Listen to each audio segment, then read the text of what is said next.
राजकारणात अनेक जण येतात आणि जातात, पण काही नेते असे असतात जे पक्षाशी कायम निष्ठावान राहतात. आज आपण अशाच काही नेत्यांविषयी बोलणार ज्यांनी राजकीय वादळातही आपली निष्ठा कायम राखली. बाळा नांदगावकर.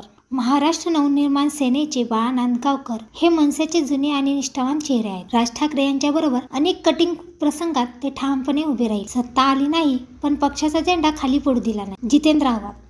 राष्ट्रवादी काँग्रेसचे जितेंद्र आव्हाड हे पक्षाच्या विचारांशी नेहमीच प्रामाणिक राहिले. शरद पवार यांच्यावर विश्वास ठेवून त्यांनी अनेक संघर्षामध्ये शरद पवारांना साथ दिली. विनोद तावडे. भारतीय जनता पक्षाचे जुने जाणते नेते विनोद तावडे यांचं योगदान मोठं आहे. आज कार्यकारी पदावर असले तरी त्यांनी पक्षाची सेवा वर्षानुवर्षे निष्ठेने केली. नितीन सरदेसाई.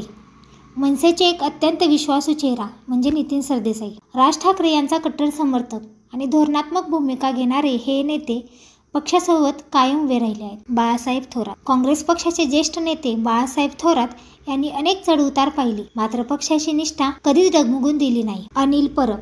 शिवसेना ठाकरे गट मधील प्रमुख नेते अनिल परब पक्षाने दिलेल्या प्रत्येक जबाबदारीला पूर्ण न्याय देत आले आहे. राजकीय संकटातही त्यांनी पक्षाची एकनिष्ठ भूमिका घेतली. राम शिंदे. भाजपचे माजी मंत्री राम शिंदे यांनी पक्षाच्या निर्णयानुसार काम करत निष्ठेने सेवा केली. जयंत पाटील.